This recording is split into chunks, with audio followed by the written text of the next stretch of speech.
por uma igreja centrada, que vai trabalhar o livro do Tim Keller como a bibliografia básica desse nosso módulo da IBD. Nós vamos falar sobre a igreja, sobre diversas perspectivas, sobretudo uma igreja centrada no evangelho, que talvez seja a temática central do livro que nós vamos usar.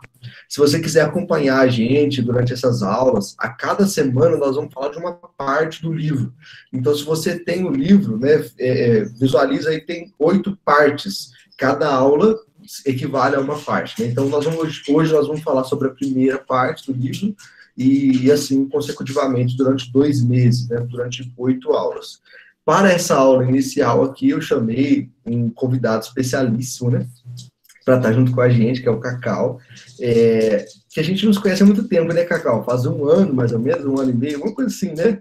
Não, faz mais por causa da pandemia, né? Foi por causa do Tim Keller, inclusive, que a gente se conheceu. Por causa do Tim Keller, a gente foi lá, a gente foi ver o Tim Keller lá em São Paulo, né? Olha, que engraçado, né? Nem tinha me ligado. A gente foi ver o Tim Keller em São Paulo no evento que teve. Tinha vários amigos em comum lá, né? A gente acabou sentando lá e trocando ideia. Na verdade, antes disso, né, Cacau? Porque teve aquele evento, né, do BTD na minha igreja, aqui na igreja, na comunidade, né? E a É gente verdade. saiu com o Bibo, com o André, Não, mas nessa, isso né? foi depois. Aí depois, vai, tá vendo minha Foi. cronologia, tá tudo bagunçado. E isso foi em 2019, alguma coisa assim, não foi? É, Então não faz 2019. muito tempo. Mas assim, eu já admirava muito o Cacau, hoje admiro ainda muito mais, né, por saber que a pessoa dele é super coerente com toda, enfim, toda a visibilidade positiva que ele tem, né? Então eu fico muito feliz dele estar aqui junto com a gente. Cacau, muito obrigado por ter aceito o convite. Para nós é uma honra ter você aqui para falar sobre isso, que você já falou várias vezes, como o Kai já apontou aí, né? A gente ouve os episódios da Igreja Centrada e agora nós vamos poder ouvir você falar junto com a gente aqui ao vivo. Então a palavra está com você. Se você quiser se apresentar, fazer uma oração inicial, fique à vontade, tá bom? Um abraço, mano. Valeu mesmo. Valeu. Eu que agradeço, Thiago. Obrigado aí pelas palavras generosas e um tanto injustas, mas eu aceito mesmo assim. É, é muito legal estar aqui. Você é um amigo muito querido, uma pessoa muito admirável, e é uma alegria estar com os irmãos também. E para também falar de um conteúdo tão interessante e importante, de uma visão tão perspicaz e tão aplicável, objetiva, bíblica e frutífera, que é a que tem nesse livro, né? Então eu gosto realmente da abordagem que esse livro traz e acho que é muito importante essa reflexão feita assim em comunidade, né? Vamos fazer uma oração e aí eu me apresento também de uma maneira mais detalhada. Oremos. Senhor nosso Deus, obrigado, Pai, porque o Senhor é que proporciona esses nossos encontros e mesmo nesse tempo em que encontros presenciais são tão difíceis, o Senhor nos fornece a graça da tecnologia em que podemos, ó Deus, estabelecer esse contato também para assim edificarmos uns aos outros, ó Pai.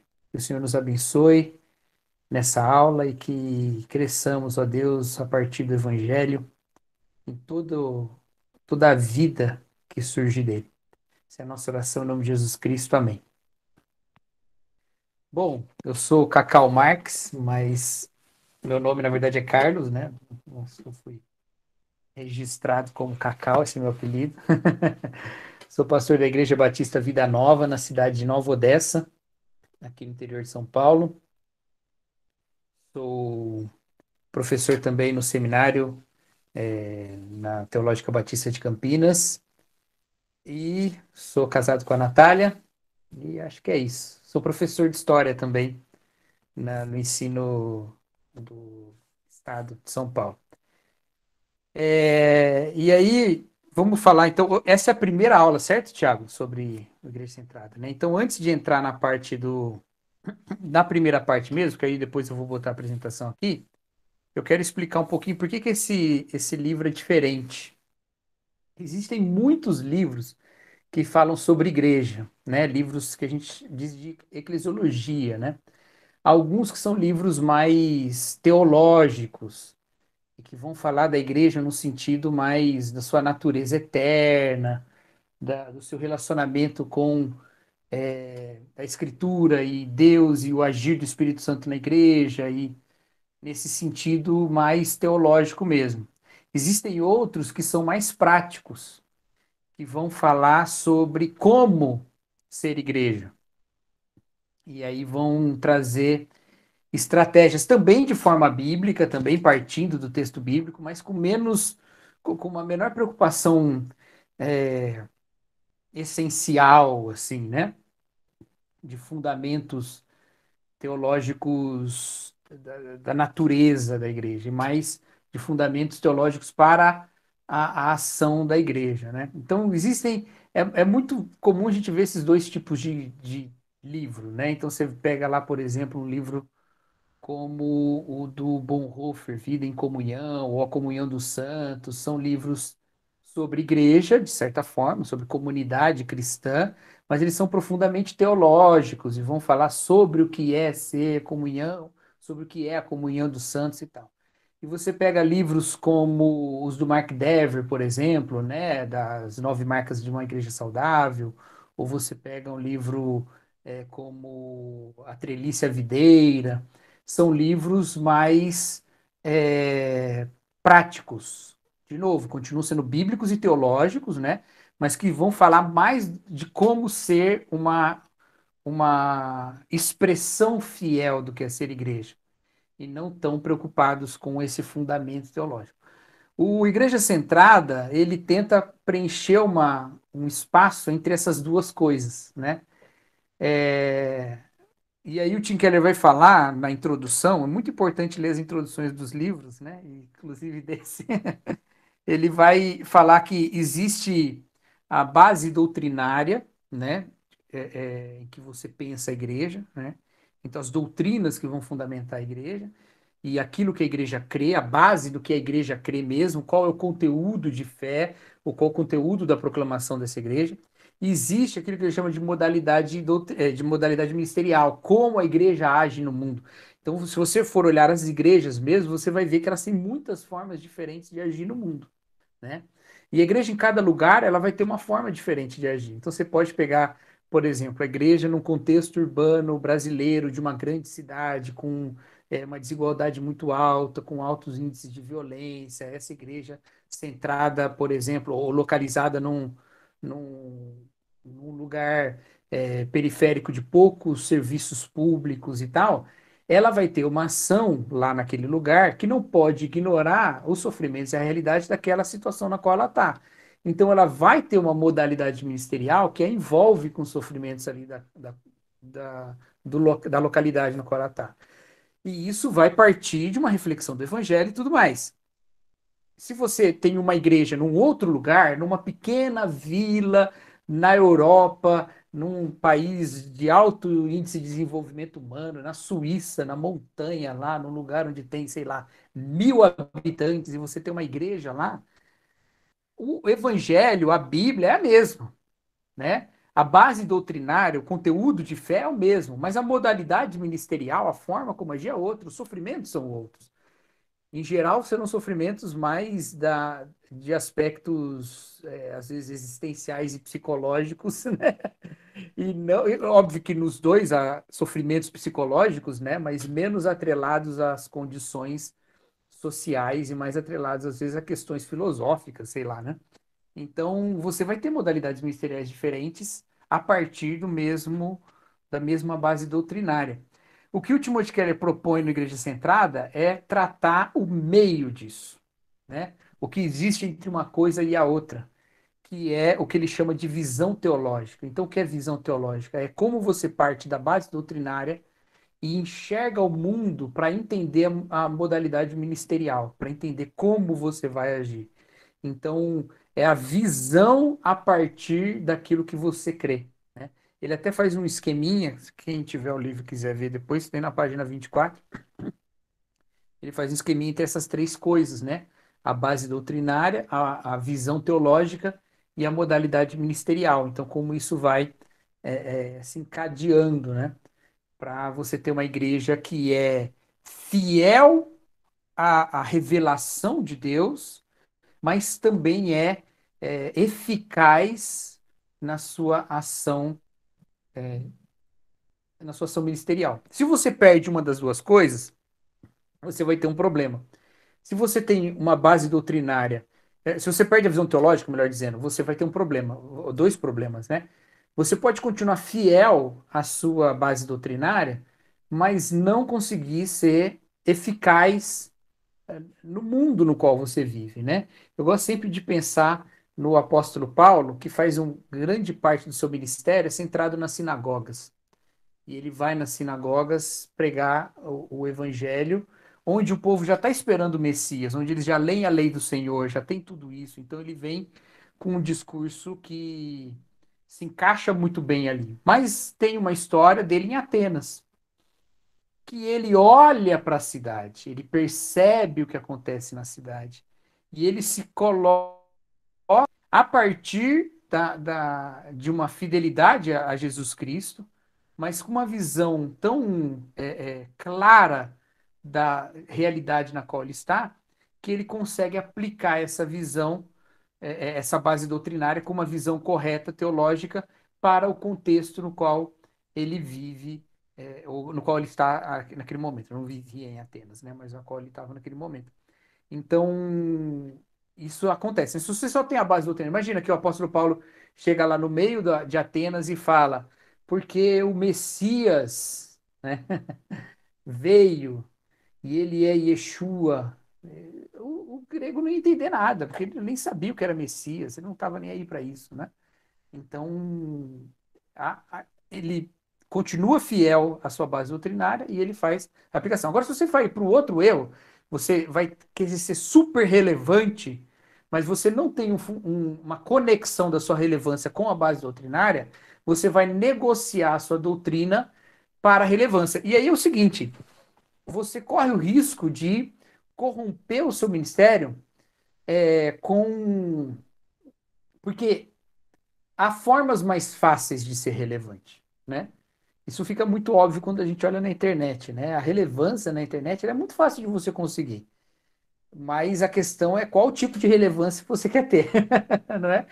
Então, você pode comprometer, porque há formas mais fáceis e mais palatáveis de agir no mundo se você estiver disposto a abrir mão da Bíblia. A questão é não estar disposto a abrir mão da Bíblia, né? Então, essa conexão entre as duas coisas, ela é muito importante. E por isso esse livro, ele é um livro essencial. Essencial é difícil, né? Mas, assim, é um livro importantíssimo, né? Porque ele ocupa um espaço que poucos livros ocupam. Não é a única pessoa que pensou sobre isso, mas pouquíssima gente tem essa preocupação. Alguns desses outros livros do qual eu falei, eles trazem essa preocupação do meio-campo junto com as outras coisas. Mas eles não vão ser tão específicos sobre isso, né? Então, o Timothy Keller ele dá mais ou menos uma base de como interpretar sem ser muito radical nisso. É, sem ser muito radical, não, sem ser muito impositivo a partir da sua própria cultura. Por que que isso também é importante? Na década de 90, na primeira década dos anos 2000, o Brasil estava cheio de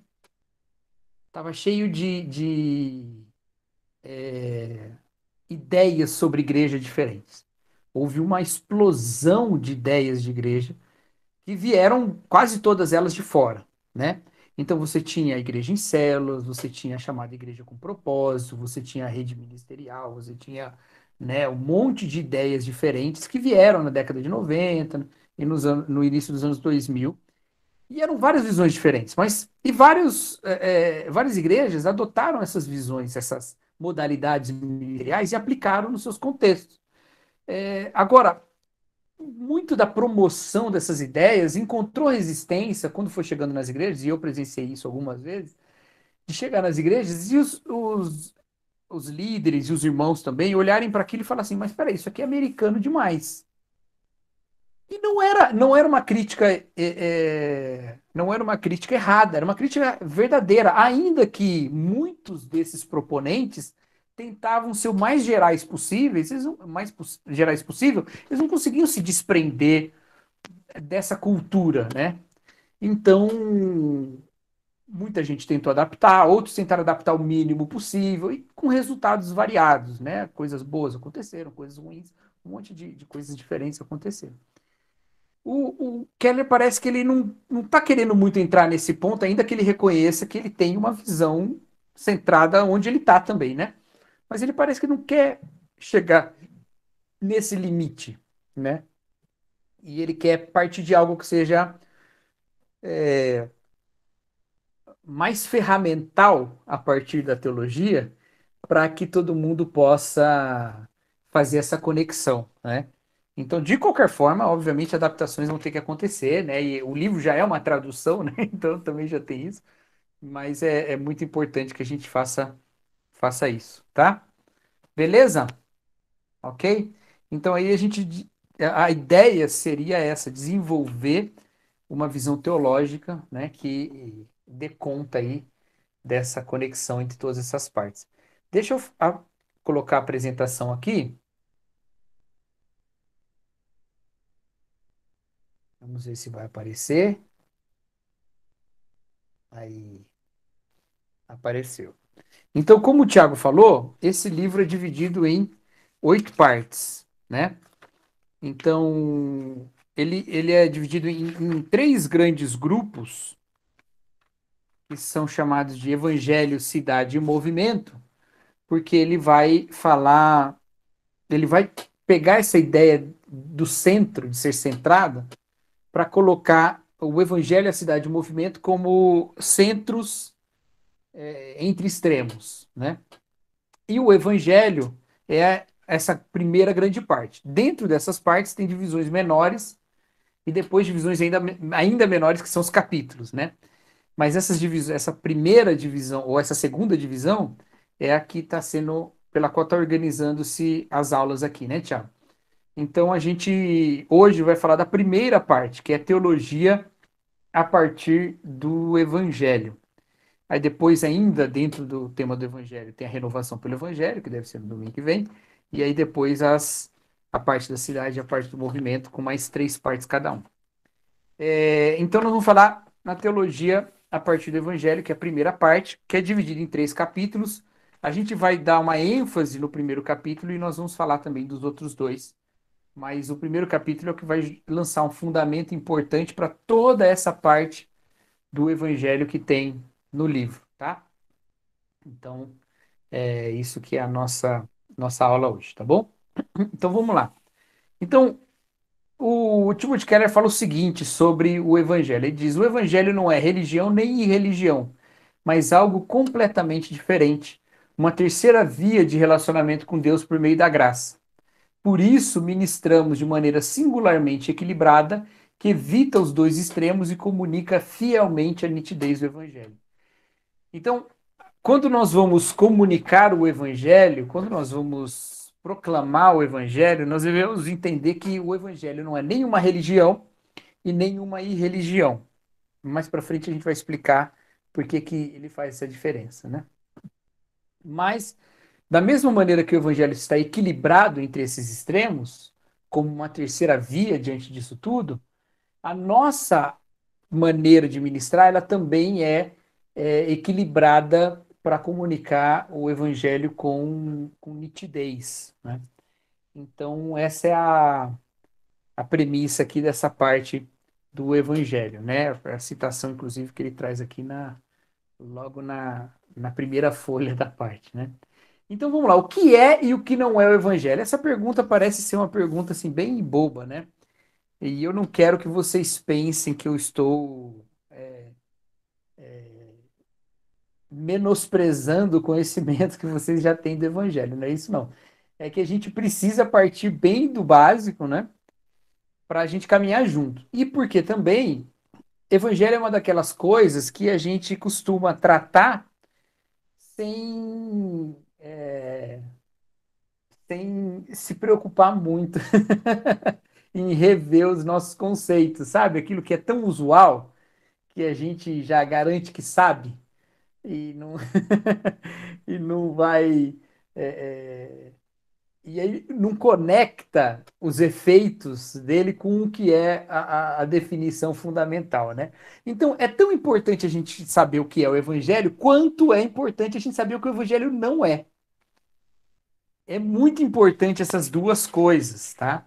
Então, primeiro, ele vai dizer que o evangelho é uma boa notícia e não um bom conselho.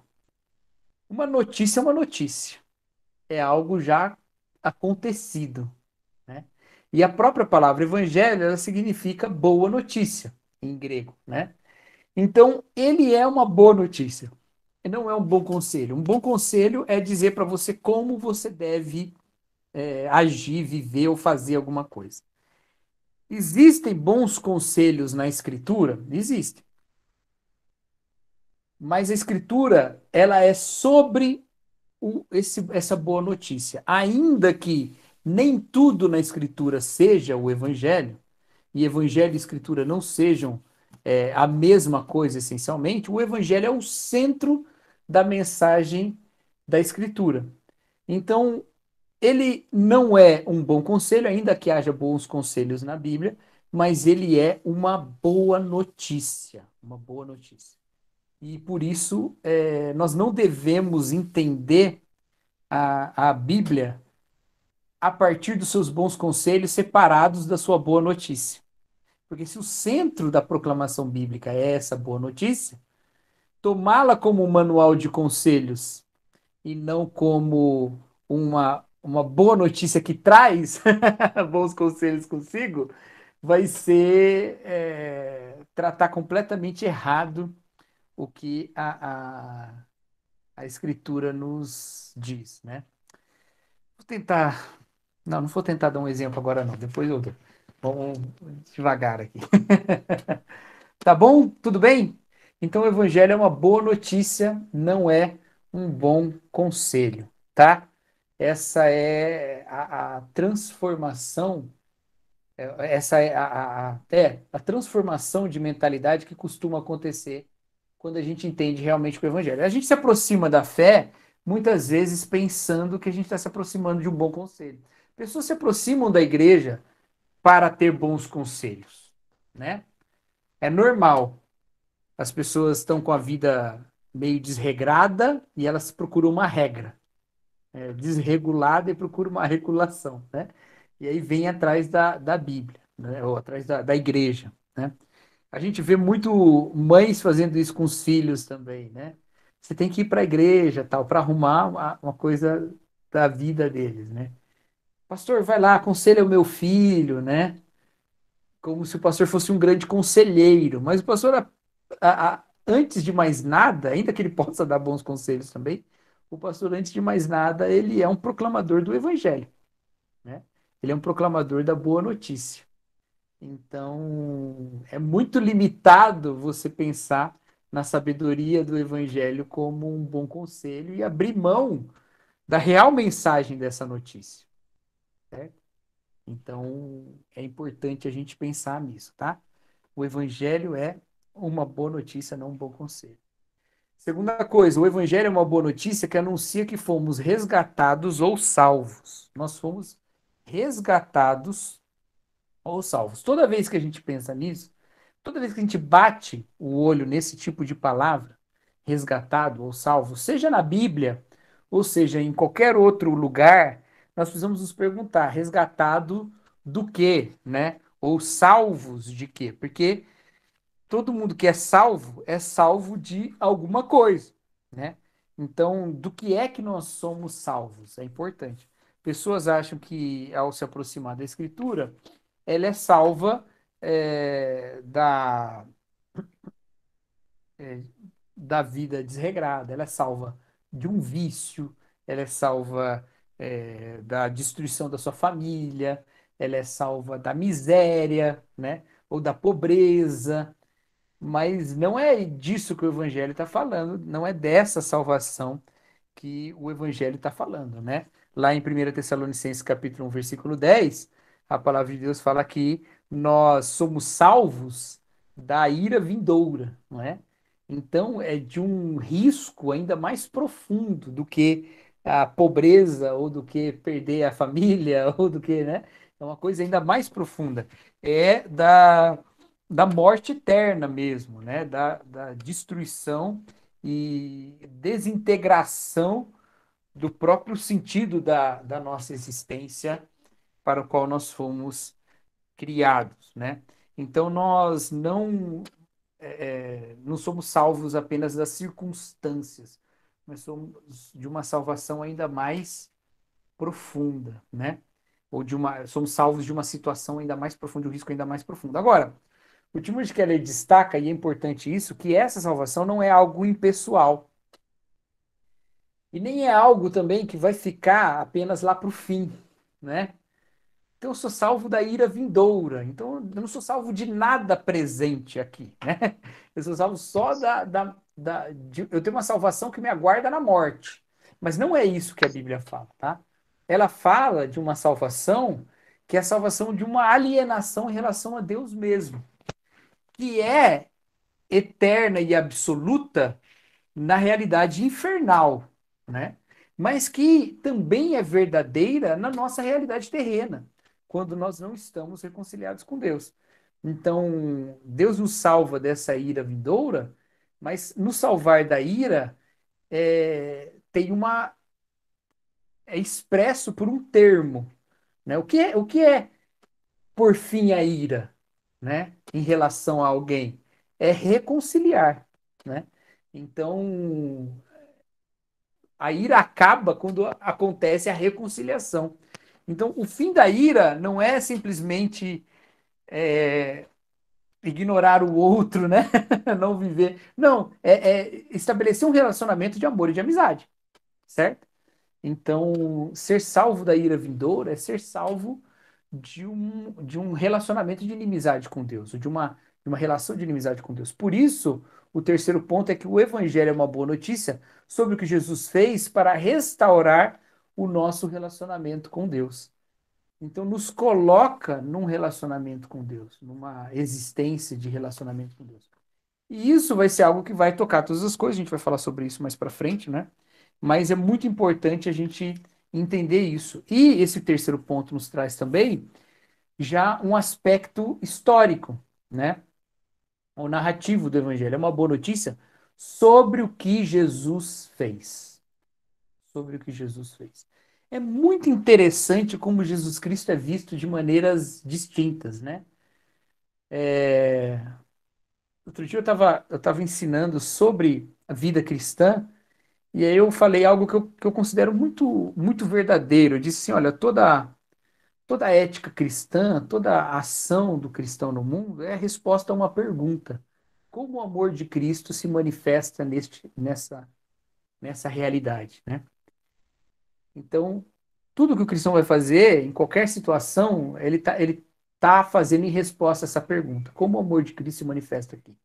Mas é muito interessante que quando eu pensei em falar isso na aula, eu não imaginei que os alunos não entenderiam o que é o amor de Cristo.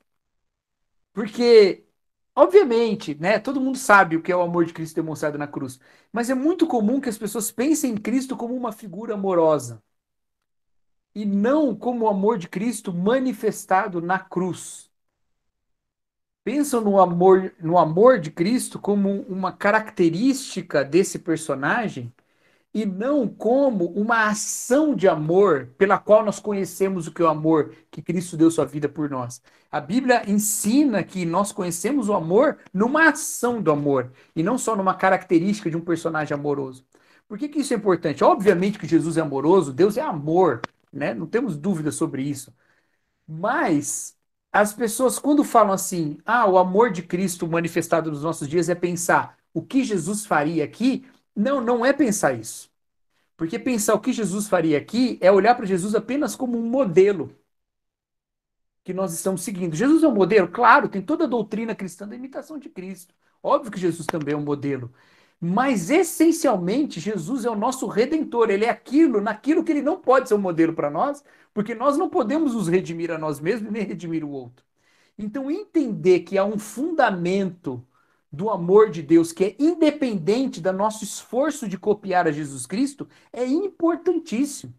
Entender que nós somos fruto e alvo de um amor que nós não conseguiremos retribuir e nem imitar, é importantíssimo. Para que então nós tenhamos uma eterna história de amor, na qual todo o nosso amor distribuído continua sendo fundamentado por essa ação inesgotável de amor de Deus, tá? Então, é muito importante entender, primeiro, que o amor de Cristo está no sacrifício de Jesus. E isso é a grande demonstração do amor dessa figura amorosa, entendeu? É o grande fundamento do amor.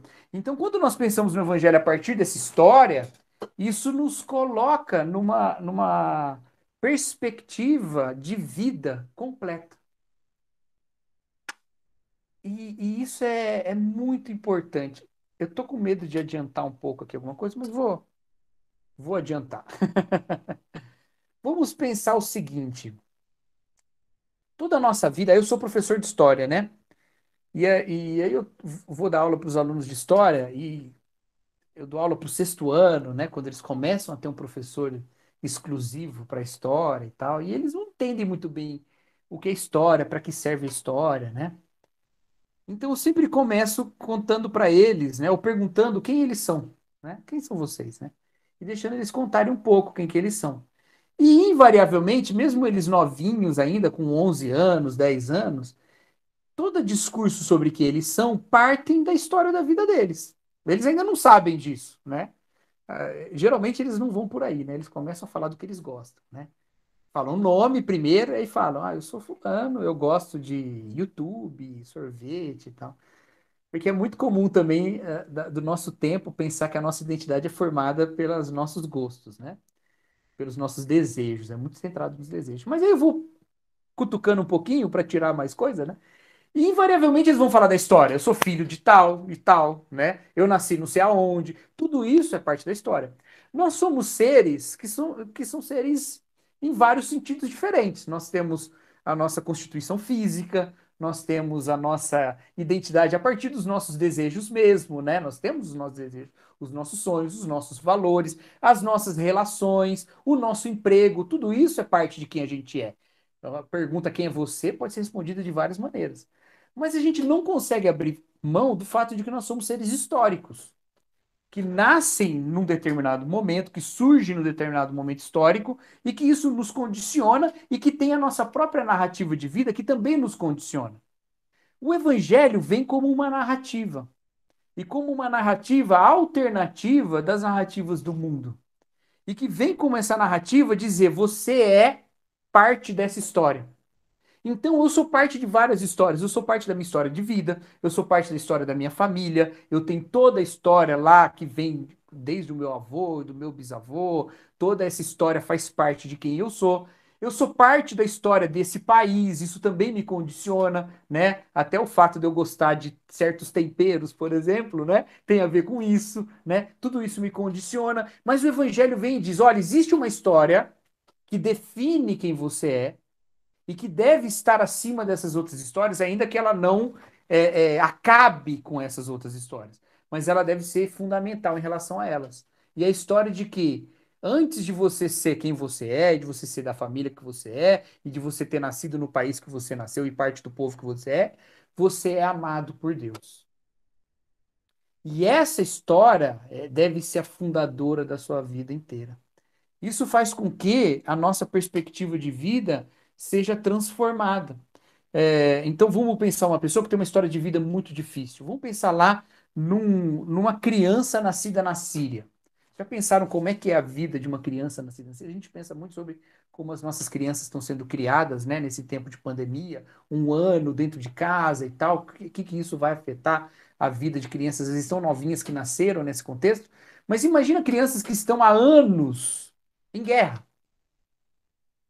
que temem explosão, entendeu? Foi criado nesse mundo. Não consegue pensar uma vida que seja uma vida diferente.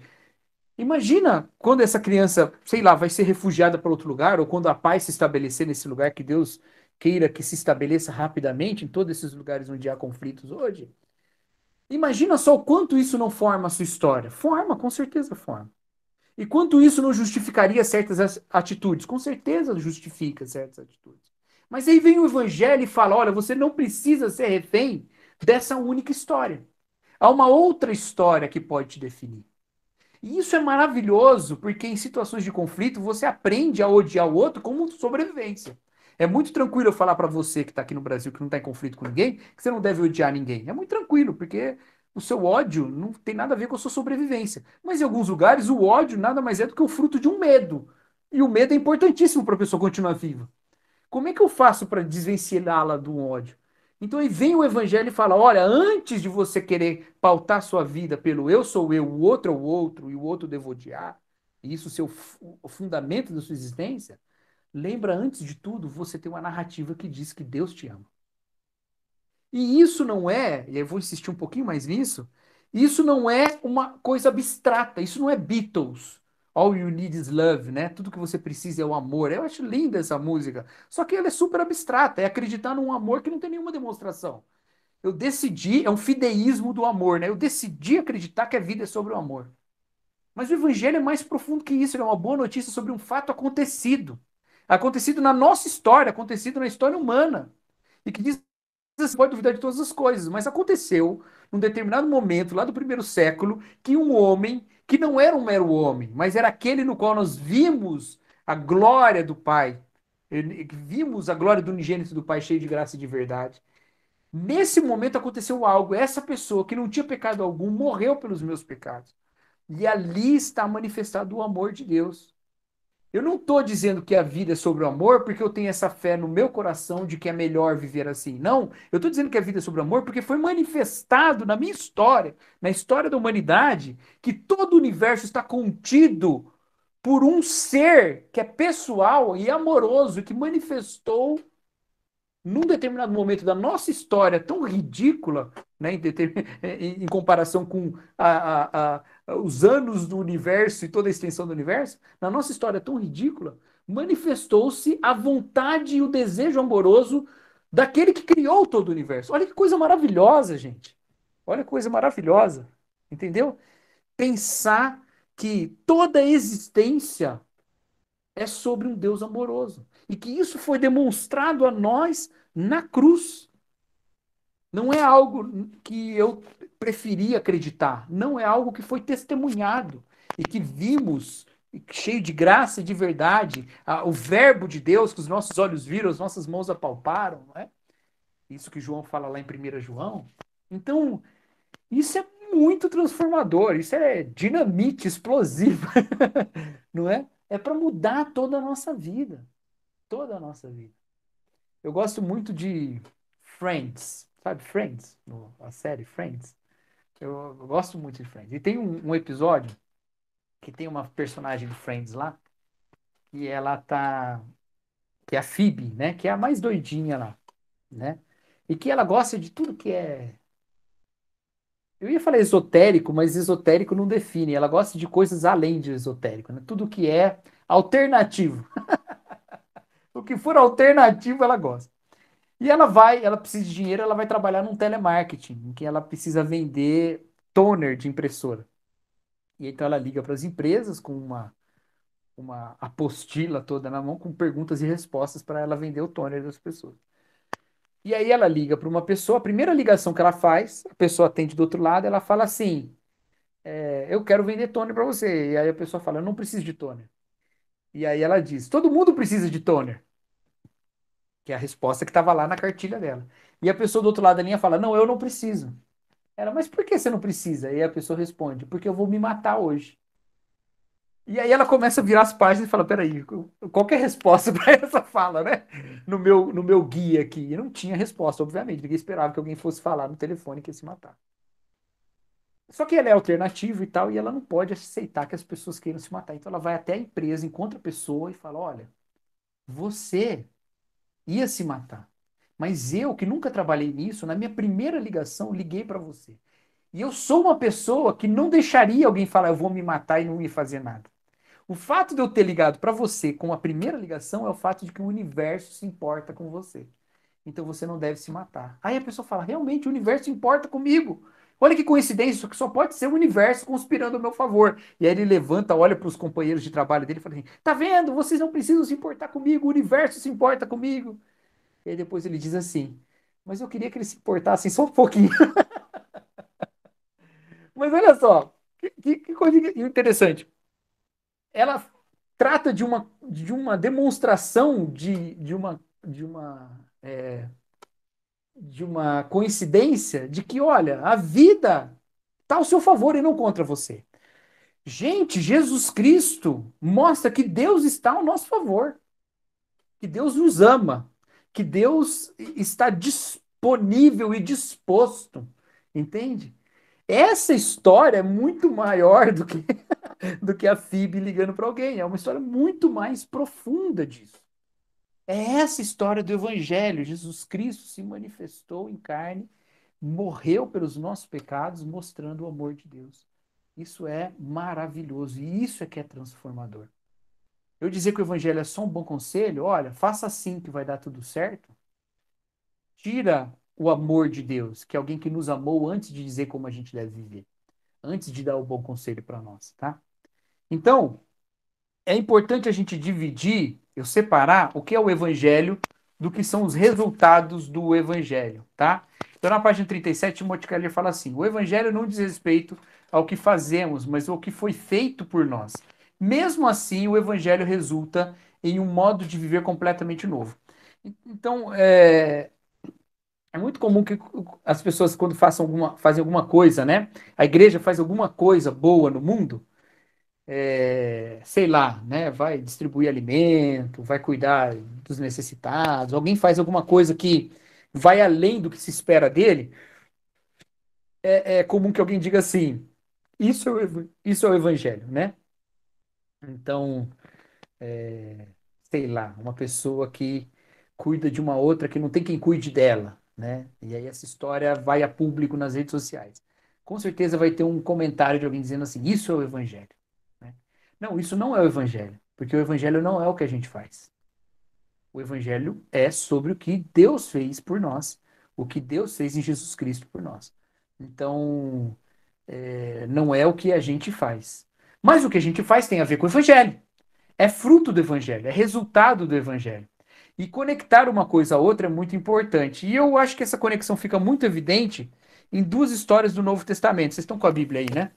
Abre aí Lucas 18.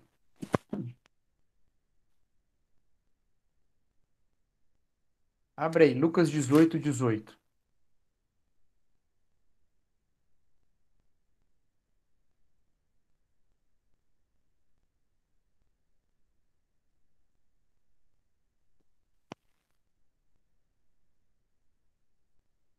Lucas 18, 18. É a história de Jesus e o homem rico. Diz assim, estou lendo aqui na NVI. Certo homem importante lhe perguntou: bom mestre, que farei para herdar a vida eterna? Olha só que interessante, né? Esse homem rico chega diante de Jesus e diz: bom mestre, o que farei? Ele está pedindo o quê? Um conselho. Ele está pedindo um conselho. O que eu farei? Senhor, me diz aí, né? É quase uma consultoria. O que farei para ter a vida, para herdar a vida eterna? Jesus responde de uma maneira muito inusitada. Ele responde assim: por que me chama bom? Que grosseria parece, né? Poxa, Jesus, o cara vem com toda boa vontade, te chama de bom, te elogia. É pecado te elogiar agora? Que coisa, né? Que mimimi, Jesus. Mas não, essa provocação de Jesus não tem a ver com o fato de que ele não é bom. É isso. Claro que Jesus é bom. A questão é que a resposta que esse homem rico daria para essa provocação de Jesus, por que me chama de bom? Só há um bom, né? Ele diz, né? Na cabeça eu sempre tenho decorado as versões mais antigas, né? Mas aqui na NVI ele diz: não há ninguém que seja bom a não ser somente Deus. Então, a resposta a essa provocação seria a declaração de fé dele. Por que você me chama de bom? O único bom é Deus. A única resposta possível nesse contexto é: mas você é filho de Deus. Essa seria uma declaração de fé dele. Você é bom sim. Porque a única forma de nós dizermos que Jesus Cristo é bom é reconhecer que Jesus é Deus. Porque todos os seres humanos são maus. Ele se aproxima desse bom mestre como um ser humano e o chama de bom. Por quê? Porque na cabeça dele, o mundo é dividido entre pessoas boas e más. E ele é uma pessoa boa, como o bom mestre é bom também. Ele chega a Jesus dizendo bom mestre. O que eu acho muito curioso que essa história é chamada de o mancebo de boa qualidade, né? Porque em outras, nos textos paralelos é dito que esse homem era um jovem, né? O mancebo de boa qualidade, que é quase um título irônico, porque ninguém tem boa qualidade. Então é quase uma forma irônica de tratar o texto, né? Ele não é bom. Jesus é bom, mas não porque é um homem bom, mas porque ele é o Filho de Deus. Ele, obviamente, não responde, né? Ele fica. O texto não diz como ele fica, mas acho que ele fica constrangido, ou ficaria constrangido, né? Então, essa provocação de Jesus é uma provocação para uma declaração de fé que ele realmente não dá. É muito comum que na continuação da história ele se considera uma pessoa boa, porque Jesus pergunta, né? Você conhece os mandamentos? Não adulterarás, não matarás, não furtarás, não darás falso testemunho, honra teu pai e tua mãe. A tudo isso tenho obedecido desde a adolescência, disse ele. Ou seja, se o critério é esse, eu tô dentro. Eu estou entre os bons. E aí Jesus faz um último desafio. E ele diz: falta uma coisa. Falta ainda uma coisa. Venda tudo que você possui e dê o dinheiro aos pobres, e você terá um tesouro nos céus. Depois venha e siga-me. E aí o texto diz que, ouvindo isso, ele ficou triste, porque era muito rico. Veja só. Então, a resposta correta é: o que fazer para herdar a vida eterna? Vender tudo que tem e dar para os pobres? Não, não é essa a resposta. O que Jesus está dizendo, ou está mostrando, é que todo mundo tem um limite em que você não cumpre. Porque a própria declaração dele que é tudo isso tem cumprido desde a meninice é falsa. Claro que ele não tem cumprido tudo isso. Claro, porque ninguém cumpriu tudo isso. E isso fica muito evidente no próprio ministério de Jesus, quando ele chega no Sermão do Monte. Ele fala: Você acha que é muito fácil não adulterar? Mas eu digo que qualquer um que olhou para outra mulher com desejo impuro já adulterou com ela. É incumprível. O Timothy Keller tem uma mensagem que é muito maravilhosa, em que ele fala sobre a. Acho que o nome é The True Story of Jesus. Acho que é a verdadeira história de Jesus. Em que ele vai falar que a história, que Jesus não é uma história irrefutável. O evangelho não é uma história irrefutável. O evangelho é sobre uma pessoa irrefutável. E que a grande questão não é você provar que a história do evangelho é verdadeira. E ele vai dar motivos pelos quais ele acredita que a história do evangelho é verdadeira. Ele vai citar C.S. Lewis. É muito interessante. A mensagem é daquelas que a gente ouve várias vezes. Mas ele vai dizer que o grande questão do evangelho não é você provar que essas coisas aconteceram, mas é você mostrar como é desesperador não existir essa história, ou não existir essa pessoa, Jesus Cristo. E ele prova isso a partir do Sermão do Monte. Ele fala: se você pegar o Sermão do Monte e estudar o Sermão do Monte com muita profundidade, você vai ter raiva e não conforto. Porque o Sermão do Monte não se pode cumprir. É impossível cumprir aquilo. É impossível falar: bateu na minha cara, dá outra. Dá outra fase. Né? Você quer a túnica? Leva também a capa. Tá me obrigando a dar uma milha? Vou mandar duas. Olhar para o outro. Ter ódio no coração. Essas coisas. É impossível você não ter isso. É impossível você não descumprir essa lei. Então, qualquer um que chegasse perto de Jesus aqui no. E aí ele diz, né? O último de Karen na história, né? Não terminei a mensagem dele. Né? E ele diz: a questão é que se você chega lá no Sermão do Monte, você vai se encontrar profundamente desesperado por um Salvador. E esse Salvador é Jesus. A história do Evangelho, antes de ser uma história irrefutável, ela é sobre uma pessoa irrefutável, porque a gente precisa disso. Né? E aí, quando a gente chega aqui nessa história, a gente pode pensar que se esse homem cumprisse também isso, haveria outras coisas. Haveriam infinitas coisas nas quais ele estava errado. E Jesus sabia disso, por isso que ele podia só fazer uma pergunta que ele sabia que seria o limite deste homem, né? Todos nós precisamos de um Salvador. Por isso também que a história continua, ele fica muito triste. Jesus fala: é mais fácil passar um cabelo pelo buraco de uma agulha do que um rico entrar no reino de Deus. E aí os discípulos perguntam: então quem pode ser salvo? E aí Jesus responde: o que é impossível aos homens é possível a Deus. É impossível os homens se salvarem, mas é possível a Deus. É Deus que salva. Então reconhecer isso é importante. O evangelho é reconhecer que não é sobre o que a gente faz. É não chegar a Jesus falando o que farei, mas entender de Jesus o que ele fez. E aí vem. Então, essa é a história do homem rico. Mas se é sobre o que Jesus fez, então não é sobre o que a gente faz, então eu posso viver a vida como eu quiser. E aí tem uma outra história aqui no capítulo seguinte, que é a anti-história do homem rico, que é sobre um outro homem rico, que é Zaqueu, no capítulo seguinte, no capítulo 19.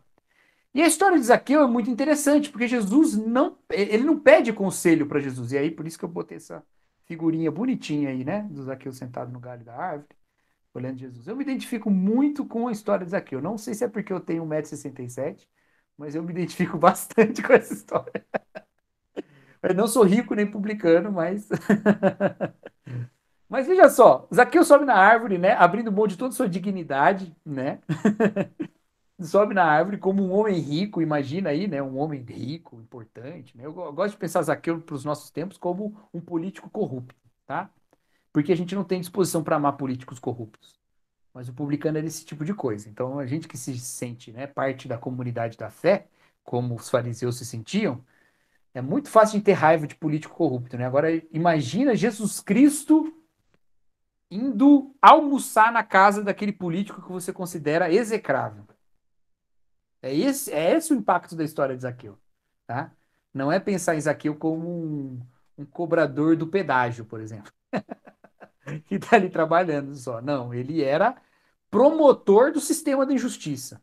É esse tipo de questão, tá bom? E aí,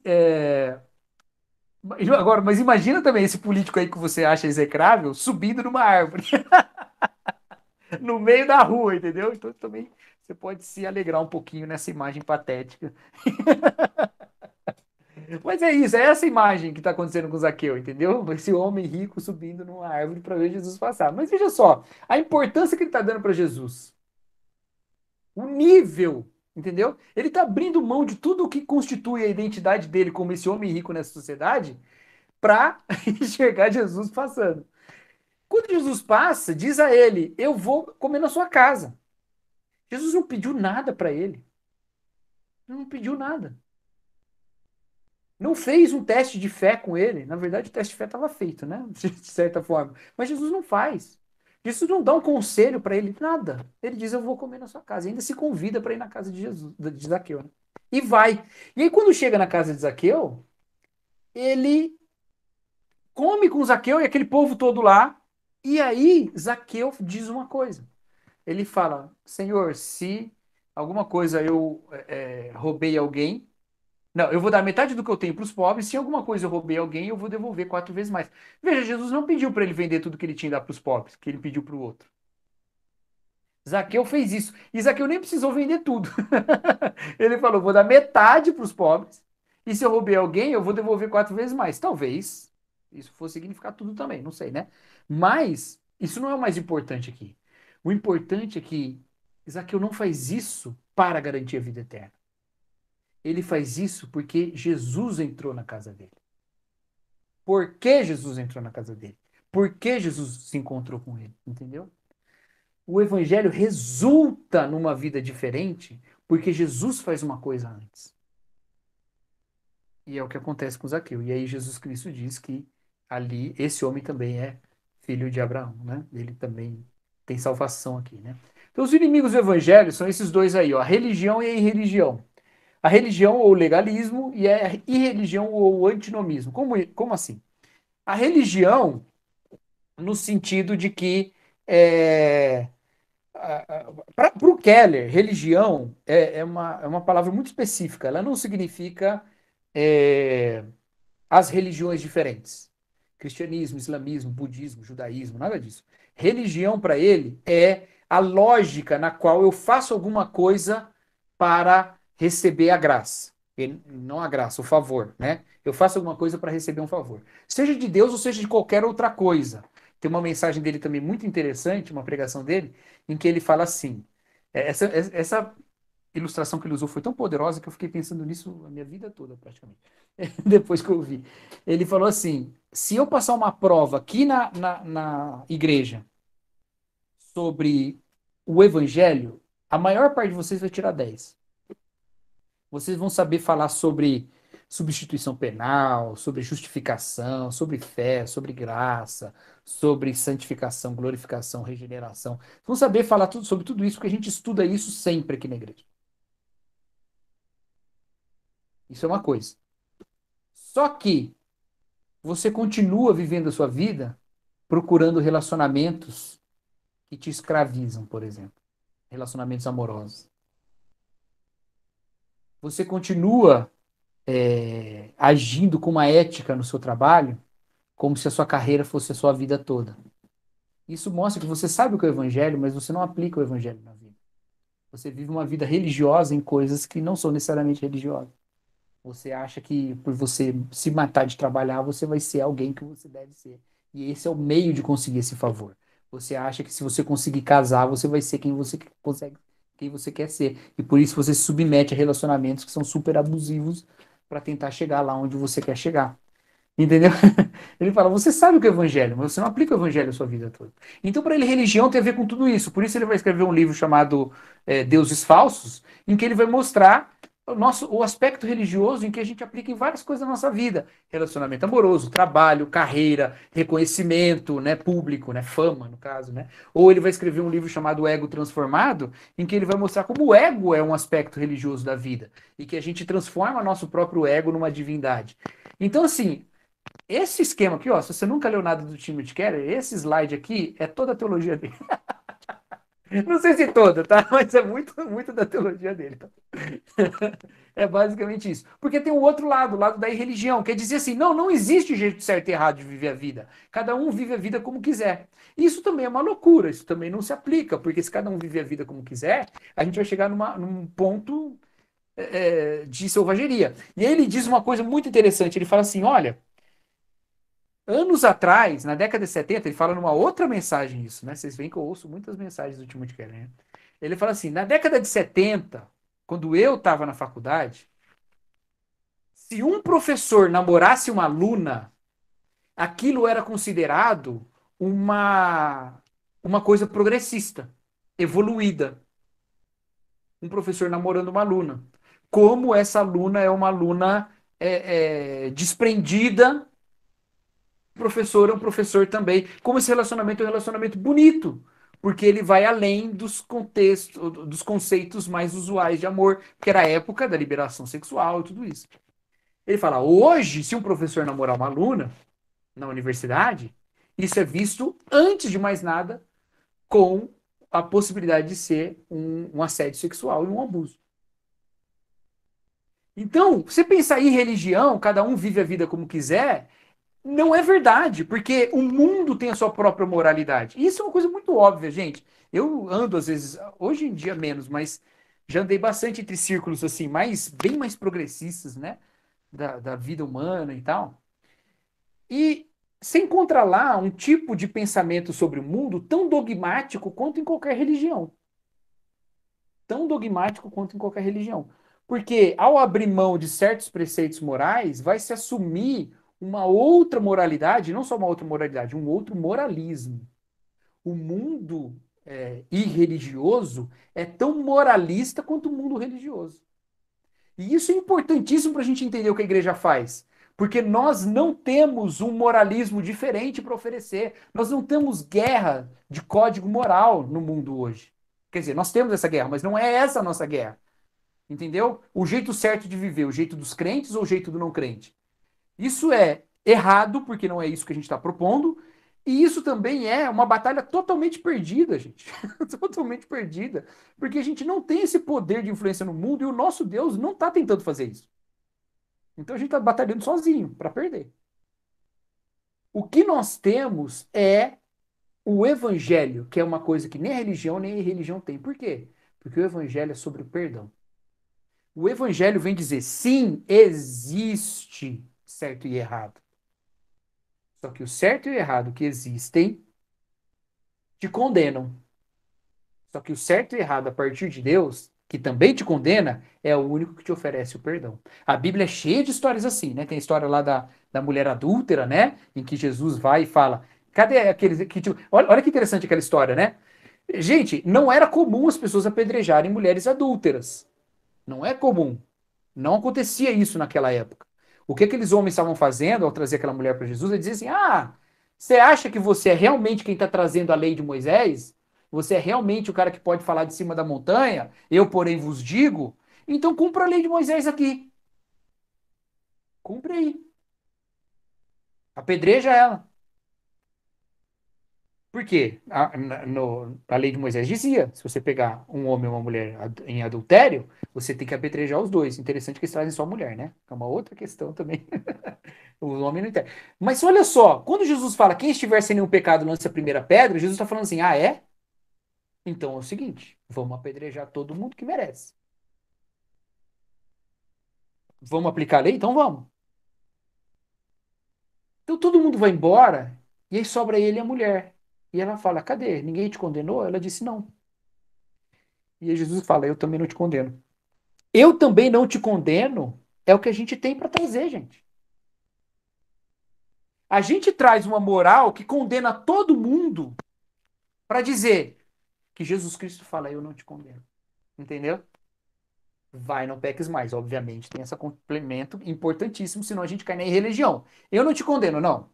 Vai, não peques mais. Existe um jeito certo, você quebrou esse jeito certo, eu não te condeno. Venha para um relacionamento comigo, esse relacionamento estabelecido na santidade. Daria muito pra gente falar sobre isso, mas eu ainda tenho os slides para falar e eu só tô no capítulo 1 ainda, mas fica tranquilo, porque eu falei que eu ia centrar no capítulo 1, tá? O 2 e o 3 eu vou mencionar bem mais rapidamente. Então, a, eu tenho visto uma coisa que é o seguinte: as pessoas abrem mão da ideia de pecado, abrem mão da ideia de inferno e se reúnem em comunidades que se dizem mais abertas em termos da moralidade, mas elas são profundamente tomadas pela ira. Muito irados. Por quê? Porque se você tira um Deus que é o absoluto e que pode condenar todo mundo, mas que perdoa por amor e pela misericórdia, você tem que ser esse Deus mesmo. Só que nessa sua religião que você criou, não existe nenhuma possibilidade de perdão, porque você não tem como oferecer um sacrifício. A gente não oferece uma moral rival ao mundo, a gente oferece um perdão dentro de uma moralidade verdadeira. A gente não traz só um jeito, a gente não traz um conselho, a gente diz: Deus perdoa. As pessoas estão vivendo profundamente culpadas, e o Keller fala muito sobre isso, inclusive ele vai lá para o Kafka falar do processo, né, que era um homem que estava sendo processado por alguma coisa que não sabia o quê. E aí ele diz que o Kafka fala que esse é o grande paradoxo do mundo moderno, né? É que nós nos sentimos profundamente, nós nos sentimos culpados, ainda que nós não acreditemos em justiça, né? Ou em lei, eu não me lembro direito da citação, mas é alguma coisa assim, né? E a gente fala: não, justiça existe, mas tem o perdão em Jesus Cristo. A gente conclama as pessoas a essa realidade, né? Então é importante a gente pensar nisso, tá? Agora, o evangelho, ele tem uma narrativa, e como uma narrativa ele tem capítulos, e aí ele coloca esses 4 capítulos. Vou passar rapidamente aqui, tá bom?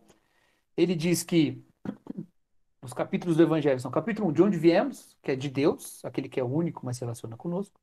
Porque as coisas deram errados, é por causa do pecado, escravidão e condenação. Importante falar sobre isso, porque não existe graça se não existe pecado, viu, gente?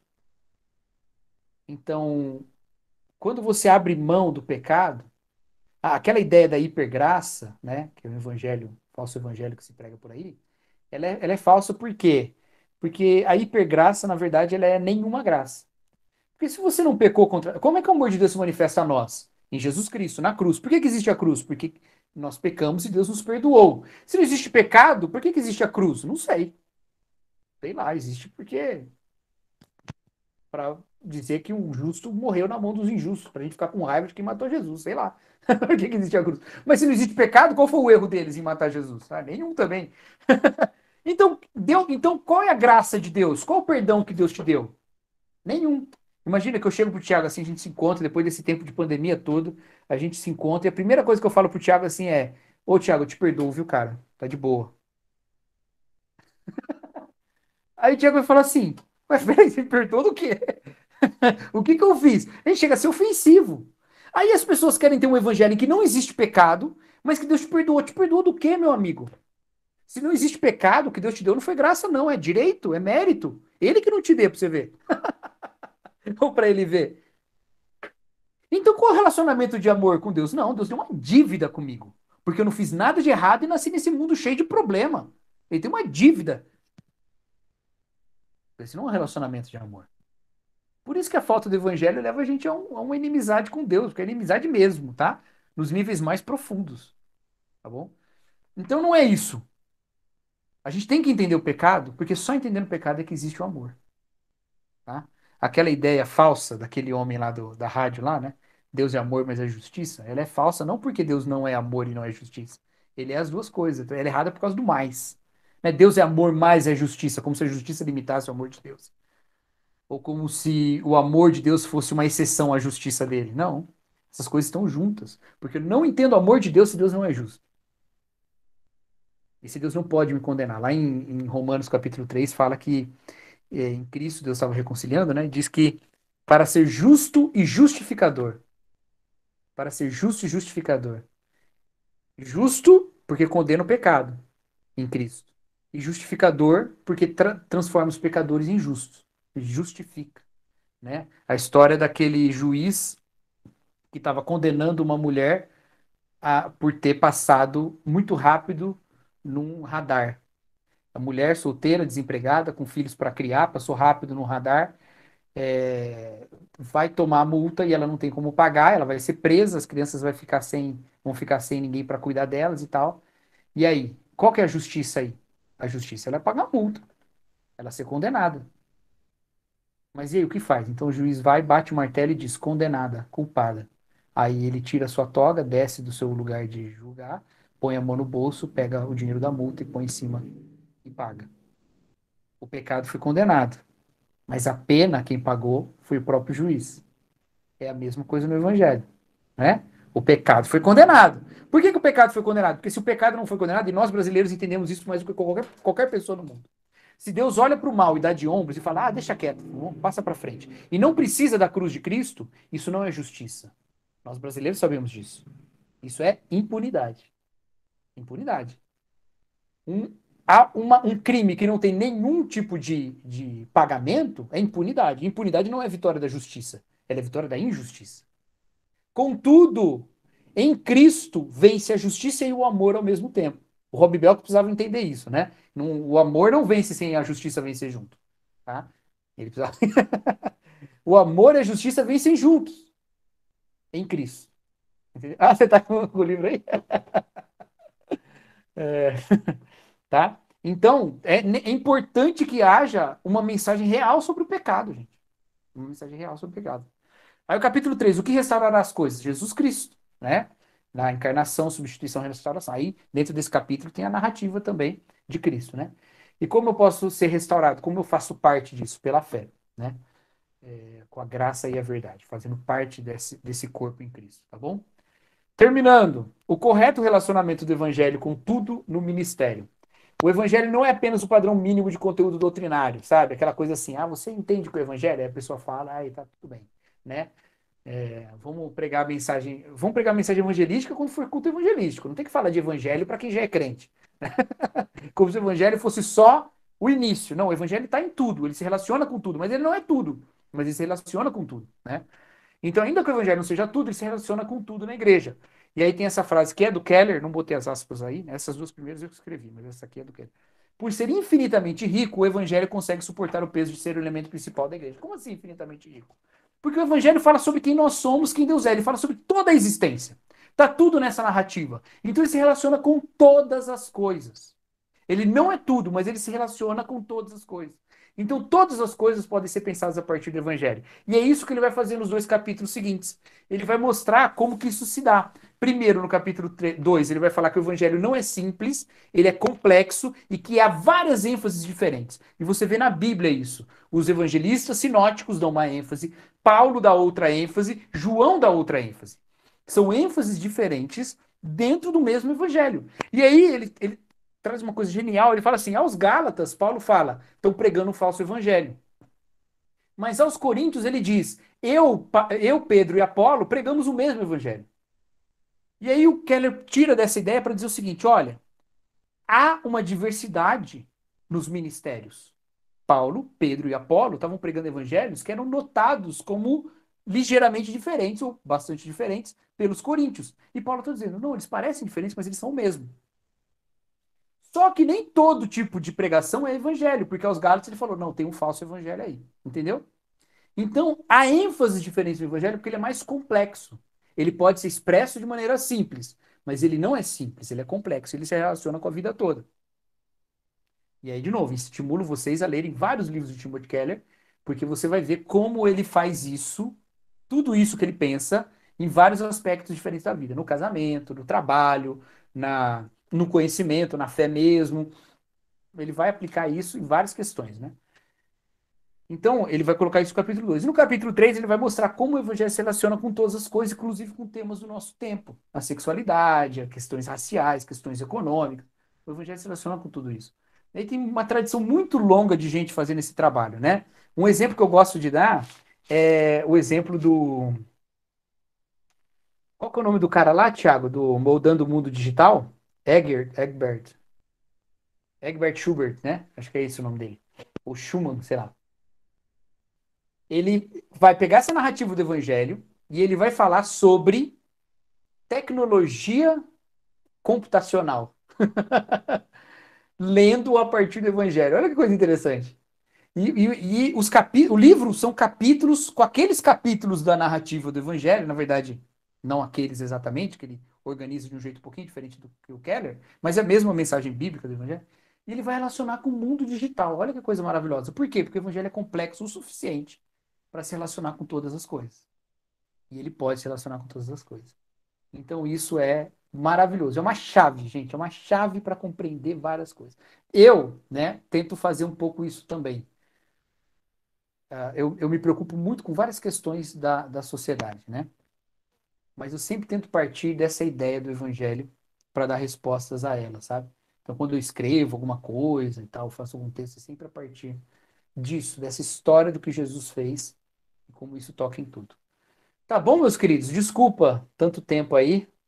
Passo a bola aí pro Thiago. Não sei como é que vai ser agora. Cacau, obrigado, foi maravilhoso. Eu notei várias coisas aqui, né, relembrar muita coisa, e aprender coisas novas, é claro, né? E agora eu abro, se alguém tiver alguma dúvida, algum comentário, alguma coisa a falar aí, pode ficar à vontade. Eu não sei se o pessoal está querendo, né? Se tem alguma questão, mas aproveita aí. O pessoal tá com fome. Pode ser também, né? Se você quiser encurralar o Cacau numa pergunta capciosa, tô brincando. Não Pode faz isso também, não. não tem problema. Não é recomendado, não pode. Pode, claro. Vou até tirar aqui, ó. Alguém quer comentar alguma coisa, pessoal?